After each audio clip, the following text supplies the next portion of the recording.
편안하셨습니까? 고맙습니다.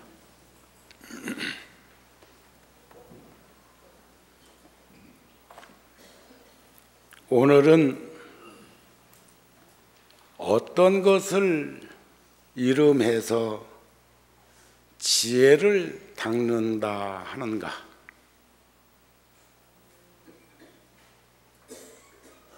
바람일다 행을 통해서 지혜를 닦는 것이죠. 구룡사는 어제부터 열반경 교재로 경전 공부반이 시작되었고 열애사는 내일부터 할 것입니다. 참 오래간만에 열애사 불보살님 전에 대중 스님들이랑 새벽 기도에 나오시는 불자들이랑 오늘 아침 기도를 같이 했습니다. 참 편안하고 뿌듯하고 행복했습니다. 더 많은 불자들이 가능하다면 교통편이 여의하거든 새벽 기도 더 많은 불자가 함께 했으면 좋겠다는 마음이 더욱 간절히 들었습니다. 우리 시대에 열애사 같은 절이 일산에서 함께 불자들과 숨을 쉴 수 있다는 것은 참 행복한 일 아닌가요? 전 그런 마음이 들었고 아마 내일 경전 공부반에 많은 불자들이 함께 공부했으면 합니다. 제가 2005년도에 열반경 36권 25품 가운데 꼭 반절쯤 한 권, 그러니까 권수로는 36권이지만 역경원에서 나온 경전은 편집을 2권으로 묶었기 때문에 12월 달에 근근히 1권을 마치고 제가 2006년도에 통도사로 내려가서 작년 5월 말에 소임을 마친 기간 동안 마저 경전 공부를 같이 못 해가지고 여간 짐이 되지 않았는데 어제 구룡사에서 경전 공부를 많은 불자들하고 함께 하면서 너무 좋았어요. 또 새로웠고 특히 열반경은 부처님께서 법화경을 8년 동안 영축산에서 설하신 이후에 구시나가라로 오시는 과정 속에서 제자들에게 보살들에게 좀 아쉽고 미진한 부분들을 물으라고 그동안 법문 속에서 미심쩍거나 이해가 안 되거나 확신이 안 드는 수행정진을 하면서 가려움이 있으면 목마름이 있으면 말하라는 그런 가르침이기 때문에 우리들의 일상적인 생활 속에서 투영해 볼 수 있는 가르침이 참 많습니다. 열애사는 불교대학 오늘이죠. 불교대학 공부하는 불자들이 많던데 경전 공부도 많은 불자들이 함께 했으면 합니다. 우리는 늘 미래를 향해서 가고 있고 또 오늘을 열심히 살아가면서 느끼는 것은 우리들의 만남이 언제 현상 속에서 단절될 것인지는 아무도 모릅니다. 그래서 주어진 그 시간을 소중하게 함께 공유해 했으면 한다는 말씀을 드리고 싶습니다. 만일 진실하게 고진멸도를 본다면 이것을 말해서 불자가 지혜를 닦는다고 한다 그러셨어요. 내일 경전 공부하는 부분에서도 너무 우리들이 이렇게 일상적인 생활 속에서 현상계에서 느끼고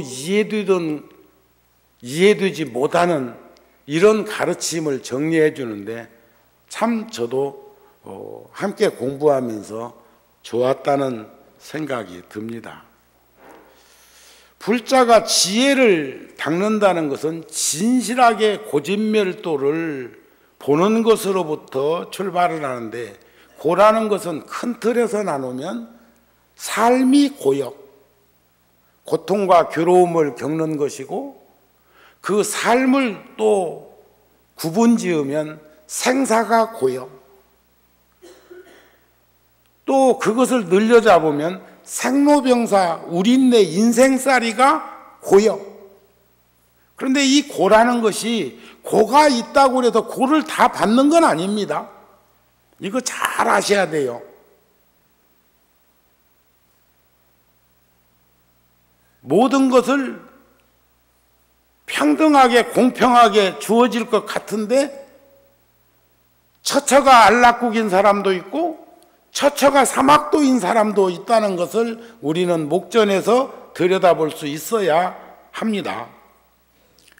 인생은 크게 보면 8개의 인생 8고가 있는데 그게 왜 생길까요? 우리는 그것을 번뇌라 했고 우리는 그것을 망상이라고 표현을 했는데, 번뇌 망상만 여의면 고통과 괴로움은 저절로 사라지게 되어 있고 여의게 되어 있는데, 그러나 그것을 멸할 수 있는 가르침이 성인의 도인 팔정도로 표기를 합니다.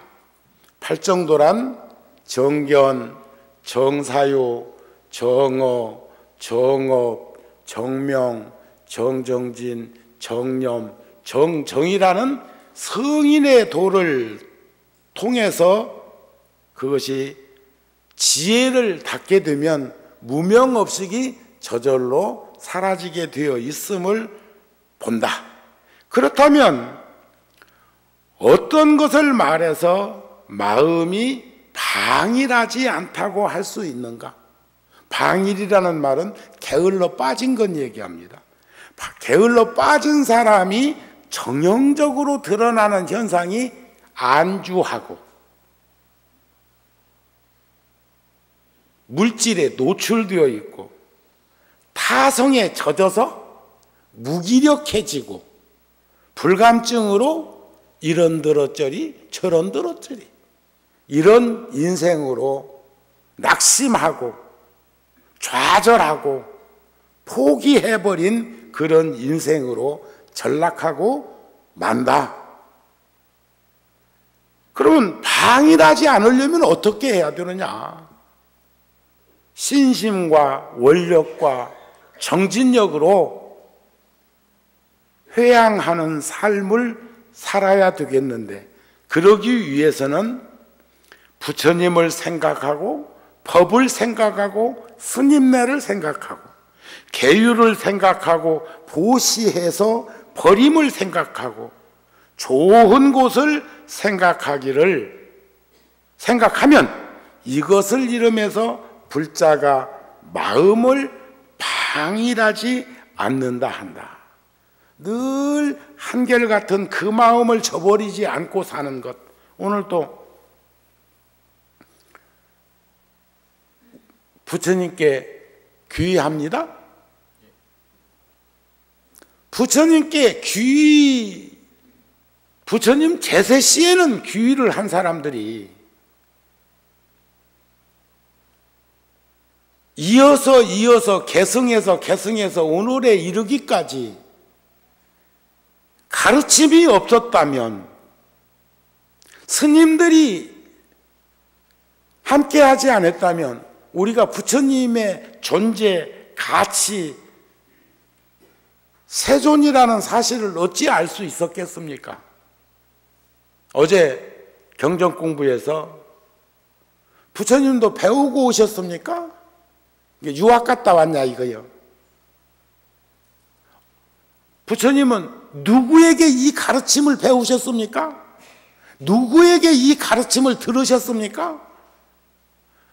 전생설로 보면 부처님도 얼마나 금강경에도 연등불도 나오고 수없는 부처님의 가르침과 보살핌과 지도를 받았지만, 그런데 여기서 말하는 이 지혜를 닦음으로 해서 본래 갖춰져 있는 그 덕목이 진리, 생명, 실상, 허구의 세계가 아닌 그 가르침이 있는 것이죠.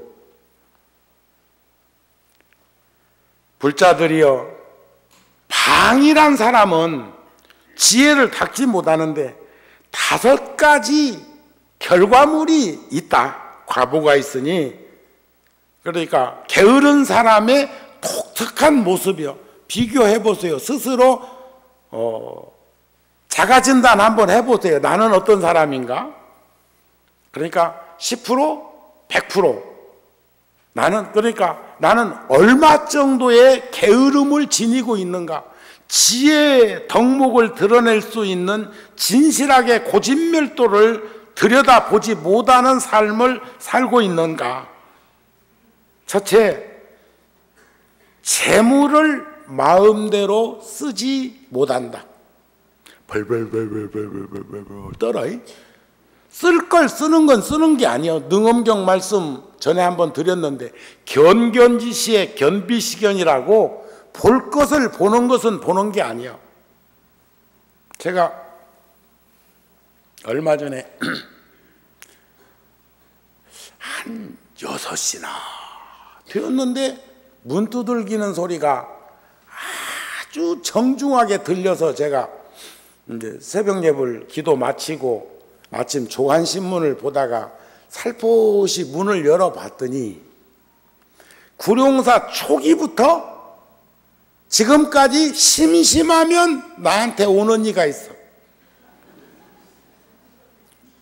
아니, 그 사람은 생사가 걸린 일일 수도 있습니다. 처음에는 휴지 같은 것, 나프타린 같은 것, 그리고 또 재건대라고 하는 공동체 생활을 한다고 해서 다양한 각도에서 천막법당, 가건물 법당이었을 때 오면 그때는 동양시간이면 밥도 같이 먹자고도 하고 그랬어요. 그런데 그분이 제일 섭섭한 게 그거예요. 옛날에는 밥도 같이 먹다고 하더니 요즘은 문전박대요. 그런데 이 기간이 25년이라는 긴 시간을 장구에게 인물도 멀쭉혀. 통도사도 왔다 갔다 하대다. 소인 볼 때 왜 왔을까? 근데 내가 없더라네. 열애사도 오고 막. 근데 그분이 습인지 업인지는 몰라도 절절히 댕기는 것인가 다른 데도 댕기는 것인가 그건 잘 모르겠어. 그런데 금년 초에 와가지고 나한테 따지듯이 하는 말이, 과거에 휴지도 갖다 놓고 갔고 나프타린도 갖다 놓고 갔고 돈 받은 일은 없고, 그래서 한 번은 이 사람하고는 이젠 정리해야 되겠구나 싶어서 20만 원을 줬어. 설날 막 지났는데 명절 때인데 또 왔어. 30만 원을 주었어. 다시는 안 보는 조건으로. 그러는데 그 시간에 와서 문을 두들기고 그 사람을 만났기 때문에 제가 어쩌면 처음으로 목소리를 키워서 호통을 쳤어.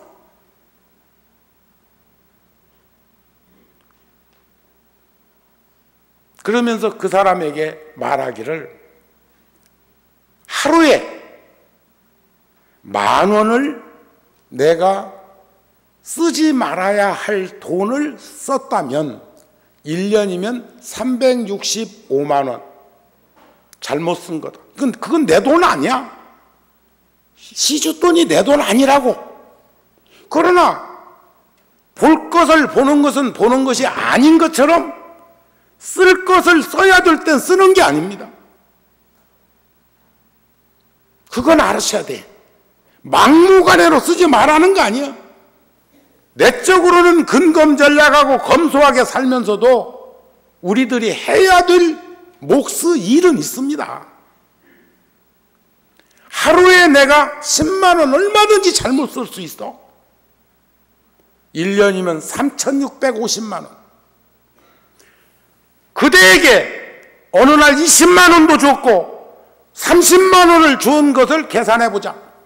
하루에 내가 30만 원을 매일 잘못 집행했다면 1년이면 그 돈이 얼마일까? 1억 1,000만 원. 1억 1,000만 원. 여러분들 그 정도 돈 쓸 수 있어요? 써야 될 땐 써야 한다니까. 그 사람이 깜짝 놀래. 그러더니 그때다 꼬리를 내리고 고개를 숙이고 죄송합니다. 그러더니 결국은 마지막 차비 좀 달래. 그런 줄은 몰랐대. 근데 내가 주머니에 돈이 하나도 없었어. 근무자한테 아침 시간이었으니까 10,000원만 빌리자. 10,000원을 받아서 그에게 주면서 이 10,000원이 매일 진행되면 365만 원을 나는 잘못 쓰고 있는 줄도 모른다. 그 사람이 눈물바람하고 갔어. 돈이 적어서가 아니고 스님한테 막무가내로 몰아치고 욱박지르고 협박하고 공갈하면 되는 줄 알았던 모양이에요. 25년간을. 그리고 끝으로 내가 그랬어. 당신과 같은 사람들이 하루면 수없이 오고 있다는 것을 잊어버리지 마라. 관상은 멀쭉한데, 허우대는 멀쩍한데 언제까지 이럴 것이냐? 그리고 네 공동체가 있다면 내가 가겠다. 주소 내놔라. 그러니 그때가 속을 드러내면서 해체되었습니다.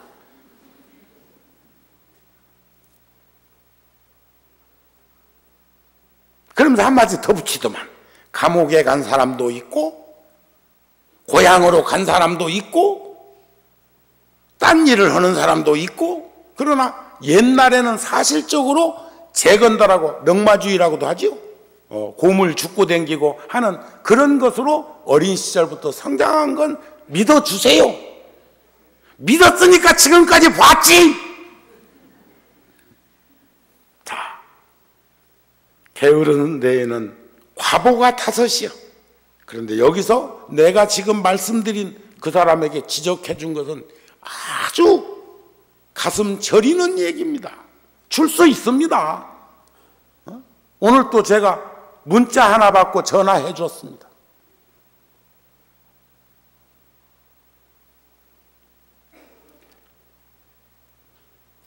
좋은 대학에, 좋은 대학이라면 서울 라인에 있으면 다 서울대학이라며. 안암동에 있는 그 대학의 법대생인데 작년에는 제가 이 여학생은 동생 때문에 둘을 집에서 대학을 보낼 수가 없어. 그래서 누나가 학교를 쉬고 동생이 대학을 가는데 아주 가까운 분의 귀띔에 의해서 제가 300만 원을 작년에 장학금을 지급을 했습니다. 그랬는데 금년에는 또다시 연락이 와서 작년과 같이 장학금을 주었는데 두 사람이 다 복학을 하고 있는 거예요. 그래서 홍법 문화재단에서 약속된 건 아니지만 두 학생에게 매월 30만 원씩, 그 아이들한테는 말 안 했습니다. 장학금을 송금해 줬으니까 그 통장을 우리가 그 번호를 가지고 있어서 3월 달부터 월말에 30만 원씩 금년 말까지 1차적으로 지원을 하려고 그러는데 말 안 했습니다. 오늘 마침 전화를 통화하면서 발설을 했어. 통장에 보면 그 아이 학생 통장에 돈 들어올 때가 있다고 내 가가지고 점검하지는 않을 거 아니야. 이 통장에서 빼서 이리 넣고 이 카드로 막아서 저 카드로 막는 그런 짓은 안 할 거 아닙니까?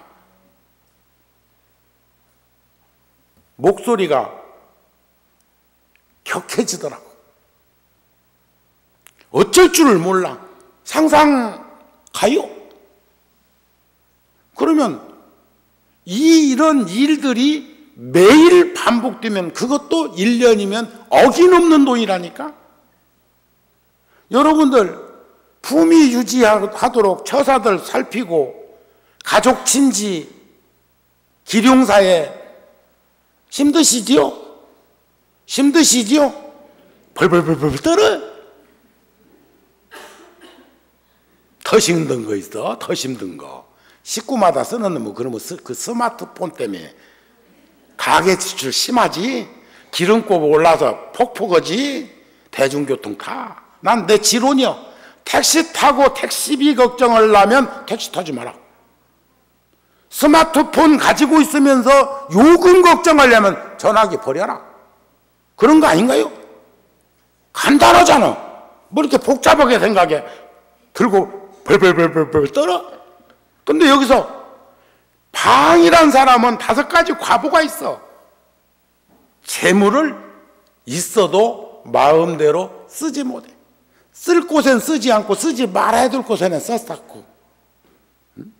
돈 짊어지고 댕기다가 허리 빠졌냐. 아무 데나 질질질 흘리고 댕기게. 꼭 뭘 해도 망할 짓만 하고. 어리석어서 그래. 욕심 많아서 그래. 그리고 왜 신경질은 그렇게 냈어? 식구들만 볶아먹어. 두 번째는 나쁜 이름이 세상 밖에 자꾸 퍼져. 속이는 것도 한 번, 두 번이지. 또 다른 사람은 얼마든지 속여도 자기 자신은 못 속인다. 근데 요즘은 자기가 자기를 속이면서도 속이는 줄 모르는 사람들이 있어. 그게 자아병이라는 거야. 자아병. 정신병인데 자아도취, 자아망각, 자아상실병에 걸린 사람은 술을 이만큼 먹고도 나 술 안 먹었어 하면 안 먹었다네. 세상 폭폭한 일이 많아. 근데 그 나쁜 이름은 절로 막 밖으로 퍼지고. 셋은 가난한 이에게 보시하지 않아. 가난한 이에게는 나눠야 합니다. 좋아해야 합니다. 기쁜 마음으로 하고 즐겁게 돌아설 수 있는. 어떤 백화점에서 표를 갖다 붙여놨는데 저 인천공항하고 똑같은 짓을 했더만. 미국에는 합리주의자들이 착륙과 이륙을 그림만 보고도 알 수 있도록 해놨어. 착륙은 하늘색, 파란색으로 해놓고, 이륙은, 착륙은 땅색, 노란색하고 검은색하고 타면은 흑색 나오잖아요. 땅색 나오잖아요.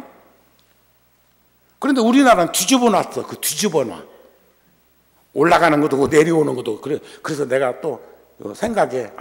하늘에서 내려온다고 착륙, 파란색. 땅에서 하늘 올라간다고 땅색. 나는 미국이 더 합리적으로 그림으로 보고도 알 수 있도록 되어 있다고 생각이 드는데, 백화점에 가니까 뭐라고 써놨냐면, 그것도 텔레비전 화면으로 봤어. 또 백화점 댕긴다고 할라. 내가 거기 갈 일이 뭐 있습니까? 주는 기쁨, 받는 즐거움, 주고받기, 응? 선물 주고받고 그래야 쇼핑할 거 아니요. 참 재밌게 써놨대. 응? 아니요. 종교적으로 불교적으로 하면 받는 기쁨, 이건 씨앗입니다. 주는 즐거움, 즐거워야 돼. 즐거운 마음으로 줘야 돼. 어머니가 기쁜 마음으로 음식을 차려놓고 즐거운 마음으로 가족들이 함께 할 때 가지는 그 마음을 가져야 돼. 아셨습니까? 아셨습니까? 그래서 게으른 이들은 재물을 마음대로 쓰지 못하고 나쁜 이름이 밖에 퍼지고 가난한 이에게 보시하기를 좋아하지 않고, 넷은 사람들을 싫어해. 대중들 보기를 좋아하지 않고, 그 다음에 다섯은 좋은 몸을 얻지 못해. 좋은 몸을 얻지 못해. 아셨죠? 게을르지 말아야 돼. 부지런해야 돼.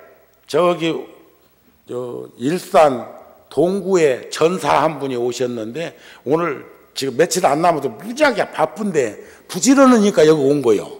초하룻 날도 안 와 있었니까. 예?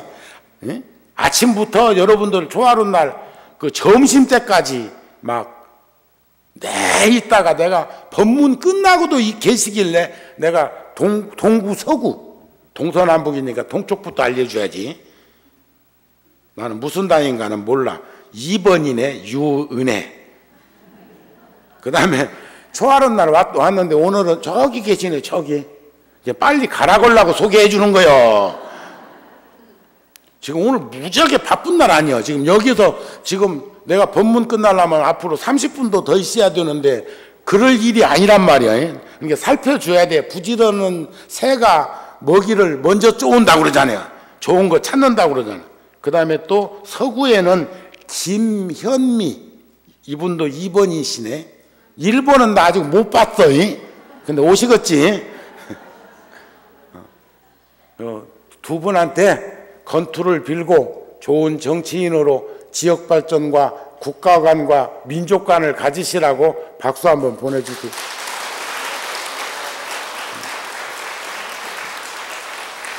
자, 어서 이제 또 다음 스케줄을 우리 끝나고 나서 봅시다. 네.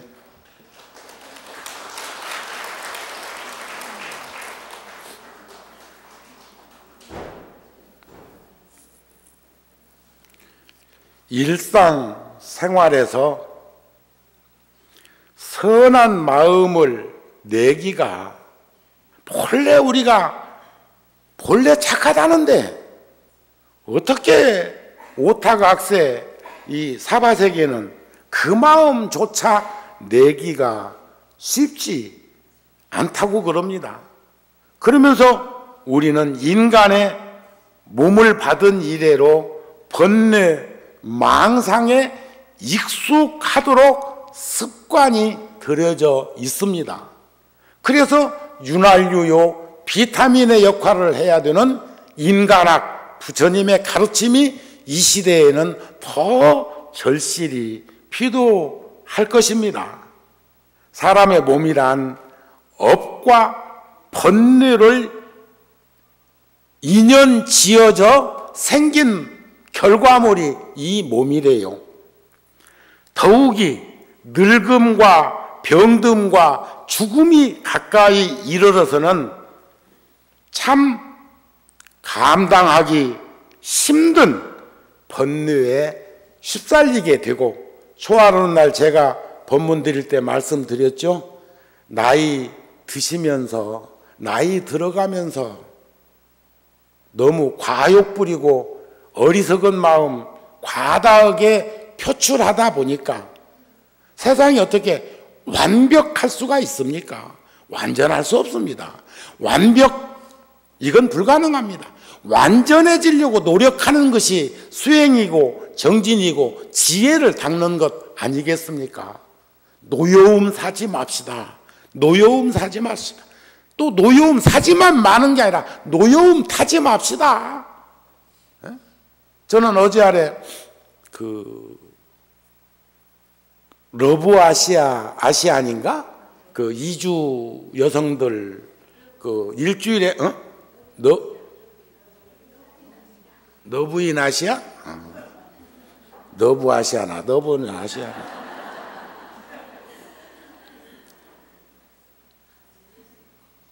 그런데 이번에는 태국인가? 거기 나왔는데 아이가 셋이나 되더만 쌍둥이 여시가이에다가 저 아들도 있고. 그런데 친정 동네에 갔다가 마지막 돌아오는 날 풍광은 어느 친정집이나 마찬가지지만 친족들이 모여서 그 가족들을 위해서 헤어지기 전에 기도하고, 그리고 마지막 장면에 아마 그 흰가루는 밀가루가 아니고 야자 즙가루가 아닐까 싶었습니다.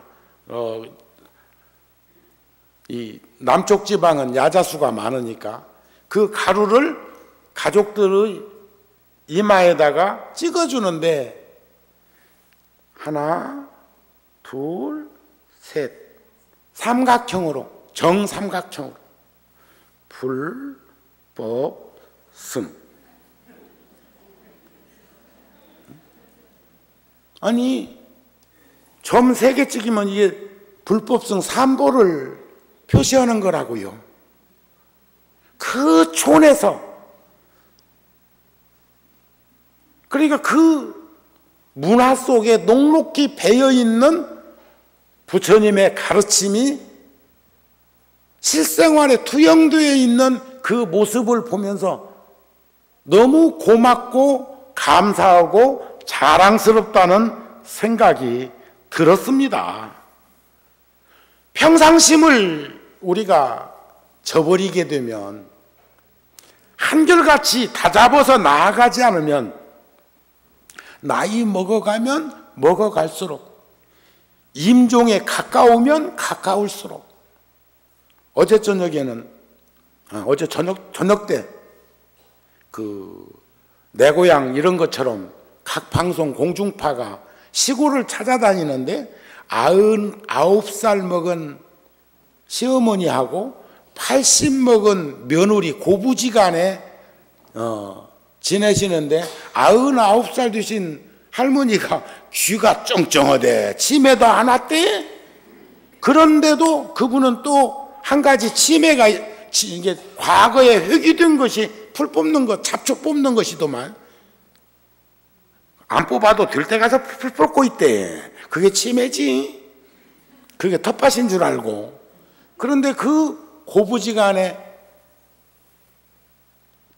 누우셔가지고 시어머니를 다독거리면서 사랑해요, 나도 사랑해, 하다, 굉장하대. 보셨어요? 그런 건 여기 들어야 될 할매들은 봤다고 하고 해야 될 세댁들은 안 봤다 이거지. 뭐 했냐? 나 궁금해. 24시간 뭐 하는지. 그래서 임종 직전에 착한 마음 일으키기가 참 어렵고 어려운데, 잠자듯이 가고 싶다고 하는 시어머니나 스스럼 없이 80 먹은 며느리가, 우리 어머니는 잠자듯이 이렇게 어머니 이렇게 팔베개 해드리고, 그것도 지금 시어머니하고 고부지간의 이야기입니다. 그런데 그게 섭섭하거나 이런 게 아니고, 그래 그러면 얼마나 행복할까, 복될까, 다행일까? 그러면서 고생하다가 가시는 것보다 그렇게 갈 수 있는 복을 가지기를 갈망하는 그 좋은 노예, 그 할머니의 그 모습은 이것이 도다, 이것이 수행이다, 이것이 지혜다. 그래서 오늘을 살아가는 우리들이 이 시점에서 길들이기 시작해야 할 것은 내생을 준비해 가자는 거예요. 오늘 벌어 오늘 먹고 오늘 벌어 오늘 탁탁 털어넣게 호박씨 한 입에 까놓듯이 할 것이 아니라 우린 내생도 준비하셔야 됩니다. 농부들이 그 이른 봄부터 애써서 뙤약볕에 일하고 가을에 곡식을 거두는 건 겨울에 여치처럼 메뚜기처럼 안 살기 위해서 그런 것 아니었나요? 그러시죠? 그래서 이와 같은 삶을 살기 위해서는 우리들은 잊어버리지 말아야 될 것이 있습니다. 인과를 믿고 윤회를 부정하지 않는 입장에서 선량한 사람이 고생하고 나쁜 마음 가진 사람들이 온갖 이익은 다 취하면서 잘만 살더라 하는 생각 드세요? 그러세요? 부러우세요? 부러우세요? 이쪽은 아니라는데 이쪽은 가만히 있네. 내가 왼쪽 눈이 침침한가? 이건 근시안적인 생각입니다. 그것은 성급하게 내린 결론입니다. 우리는 다급생을 통해서 지금까지 얼마나 긴 시간들 살아왔습니까? 절대로 그런 일은 있을 수가 없어. 다만 인연이 성숙되어서 발현되지 않았기 때문에 아직까지 그렇게 못되게 살면서도 밥술이나 뜨는지는 모르지만 결과는 금생에 해결하지 못하면 다음 생에 사막도에 떨어져서 그런 일이 생길 수도 있다는 거 믿으셔야 됩니다. 그런 믿음과 확신을 가지고 방일하지 않고 지혜를 닦는 이치는 여러 형태의 방법이 있겠지만 잡보장경에 보면 도를 구하고자 하면 고진멸도, 지혜를 닦고자 하면 모름지기 정성을 다하라. 지극한 마음으로. 여기도 정성을 다하라니까 또 스님이 요건 얘기하는 거 아닌가 싶어갖고 눈이 뜬그러지지 말고 그것도 필요해.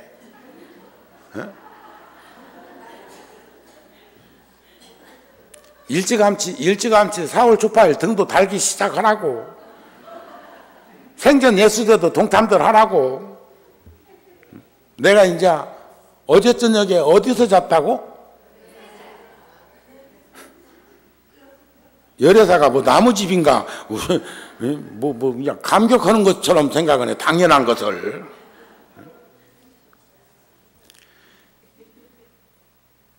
정성이 서로 감응하면 능히 성인의 도를 이루리라.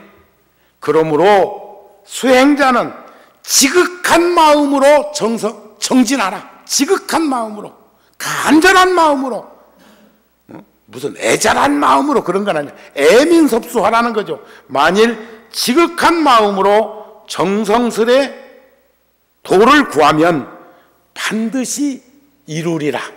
이게 잡보장경에 나오는 말씀입니다. 아까 게으른 사람은 첫 번째가 재물을 마음대로 쓰지 못한다고 그랬죠. 그 염세주의자인 쇼펜하우어가 돈은 바닷물이다 그랬어. 바닷물이 짜든가 쓰든가 몰라. 그것도 모르는 사람이 있어. 바닷물이 짰어. 그래도 꼭 대답은 해줘.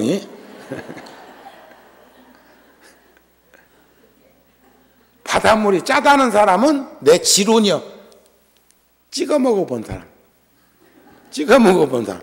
머리카락에 흘러내려. 바다에 갔다가 해수욕장에서 흘러내리는 그 한 방울이 바닷물이 입술에 적셔진 사람은 짠 줄 알고 퍼먹어 본 사람은 쓴 줄 알아. 퍼먹었던 찍어 먹어봤던 5대양 6대주 물을 그 정도 먹고 알 정도면 지혜 있는 거요. 굉장한 거요. 그러면서 왜 세상의 이치는 가름 못하냐 이게요. 전에 한번 여러분들에게 법문을 드린 적이 있어. 문전옥탑, 수고로운 논밭, 자갈밭 어디다 농사 먼저 지어야 해? 어디다가? 문전옥탑인 거 알아? 알지요? 자, 그러면 병원의 의사가 치료하면 낫을 사람, 반반인 사람, 치료해도 죽을 사람 누구 먼저 치료해야 돼?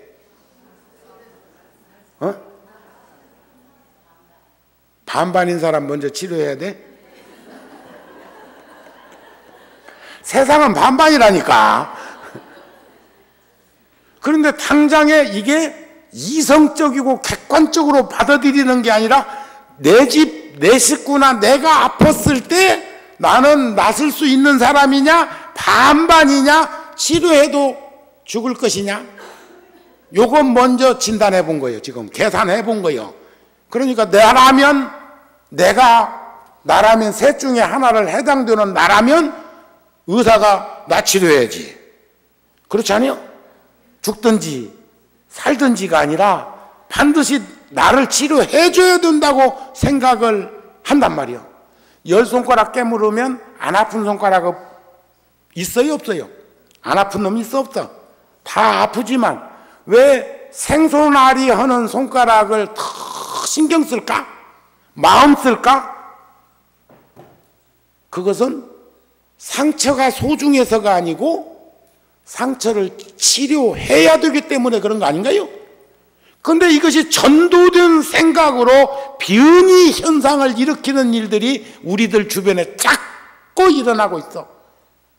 그러니까 그 사람들은 주관적인지 객관적인지 이성적인지 감성적인지 판단이 안 서는 번뇌를 일으켜버리고 말더라. 이게 나 같으면 바닷물은 소금물이다 있을 텐데 쇼펜하우어는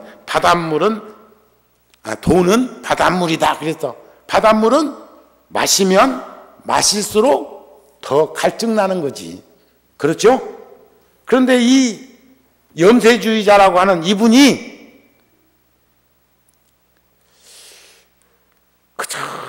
그래 내가 청년 때 이분 글을 봤는데 내가 평생 동안 모았던 전 재산을 잃어버렸다고 치자. 나는 조심이라는 것을 배웠으니까 염세주의자가 어떻게 그런 말을 할 수 있을까 그랬단 말이요. 그랬는데 이제 해답을 찾았어. 그분이 노년에 만년에 철학자가 뭔 돈이 있었나 전 재산을 젊은 여인한테 상속유산으로 남겨줬다가 늙을 만년에 고생 좀 했더만 쫑쫑하게. 이번에 그분에 대해서 검색하다가 그걸 본 거예요. 후회가 막심해. 주었는데 도로 찾을 수 있나? 한번 주면 그만이다. 도로 내놓으라면 엉덩이 뿔난다. 그러니까 그분이 염세주의자인 이분도 조심이라는 말을 한 연유를 알겠더라. 그것은 모았던 전 재산을 주고 나서 열쇠 넘겨주고 나가지고 서러움이 많았던 모양이요. 더군다나 염세주의자니까 콧받치고 있는 일이 많은데 거기다가 기름까지 끼얹었으니까 더 콧받치는 불이 더 탔겠지. 그렇다.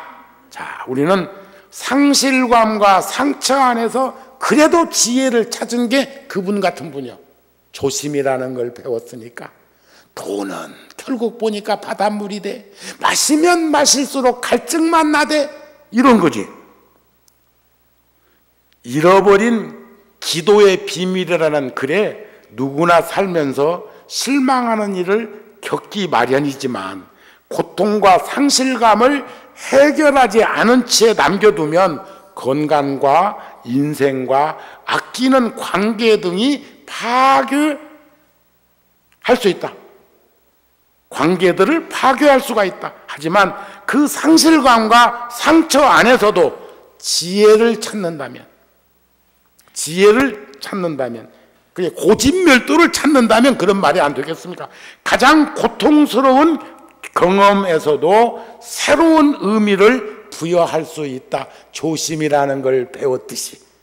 그렇게만 된다면 자기 자신을 위해서, 가족을 위해서, 사회를 위해서 더 나은 사람이 될 수 있다.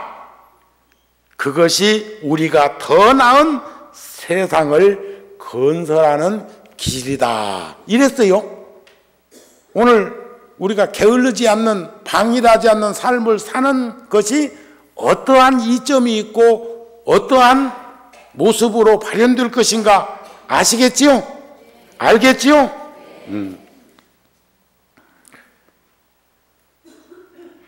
행복을 부르는 생각. 여러분들 행복하고 싶으세요? 불행하고 싶으세요? 말해 뭐해? 긁어 부스럼 만들으실래요? 있는 부스럼 치료하실래요? 어쩔 거요? 그냥 방치했다가 뼈에 사무쳐갖고 골수암으로 잘라내실래요? 사는 게 힘들다고 말한다고 해서 내가 지금 행복하지 않다는 뜻은 아니다. 사시는데 힘드시지요? 만만치 않으시지요? 여러분들 사는 게 괴롭습니까? 즐겁습니까? 두 가지 다 있어? 그걸 부처님 가르침으로 얘기하면 번뇌망상을 놓았다 붙들었다 하는 결국 그런 모습이겠지. 자, 사는 게 힘들다고 내가 말을 한다고 해서 막무가내로 지금 불행하다는 건 아니라는 거예요. 내가 지금 행복하지 않다는 뜻은 아니다. 내가 지금 행복하다고, 행복해 사랑해 한다고 해서 나에게 고통이 없다고 하는 뜻은 아니다. 근데 거기다가 정말이라는 말을 넣어놨는데 내가 뺐어. 고통이 없다고 하는 뜻은 정말 아닙니다. 이래놨더라고. 그냥 정말이라는 말을 쓰면 되었지. 그것도 굳이 또 그러면 정말을, 정말 노이로제 걸리게 생겼다니까. 이게 이혜인의 행복한 얼굴이라는 글에서 발췌한 것인데, 스타벅스라고 하는 커피 파는 CEO가 하워드 술츠라고 하는 이가 또 뭐라고 했느냐? 어떤 문제든 해법은 있기 마련이다.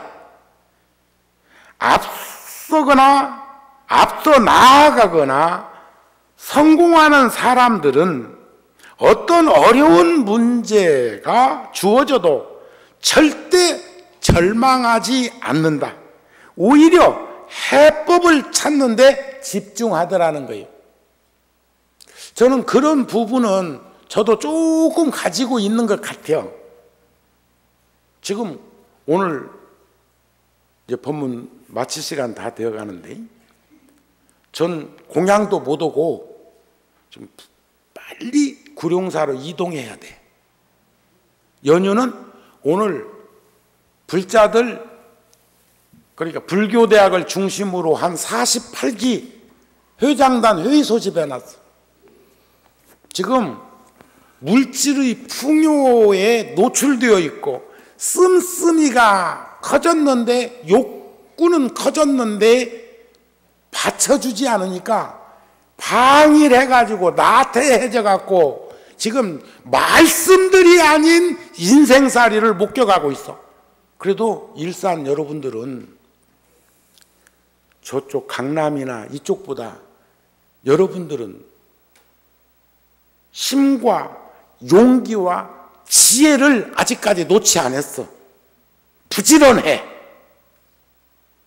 그리고 여러분들은 적극적이고 진보적이고 능동적이고 발전적이고 생산적인 통일을 바라고 있는 세력들이요.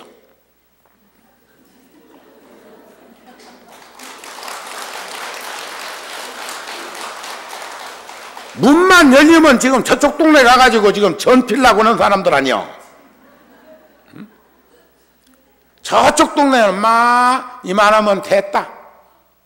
막 이리 살다가 가자 싶은 사람도 있는데 이쪽은 여러분들이 안주하거나 타성에 젖지 않은 건 여러분들의 모습에서 기운으로 느껴져. 아셨습니까? 그래서 나는 여러분들이 조금만 더 노력을 하면 열애사에서 좋은 도량에서 좋은 도반들하고 좋은 스님들의 가르침을 받을 수만 있는 그 인연을 저버리지 않으면 빈자리 없을 건데.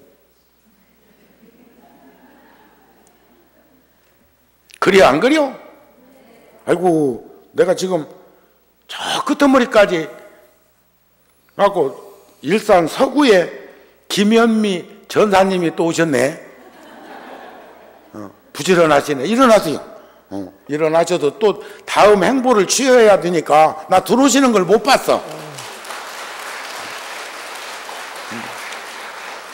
저번 초하루 날 여기서 아침부터 새벽같이 오셔가지고 우리 법회 끝날 때까지 계셨습니다. 아시죠? 나는 무슨 당인가는 모르는데 2번이네. 자, 어서 가세요. 어서. 아니, 다음 일정을 향해서 어서 가세요. 그리고 끝난 다음에 보자고. 어서 가세요.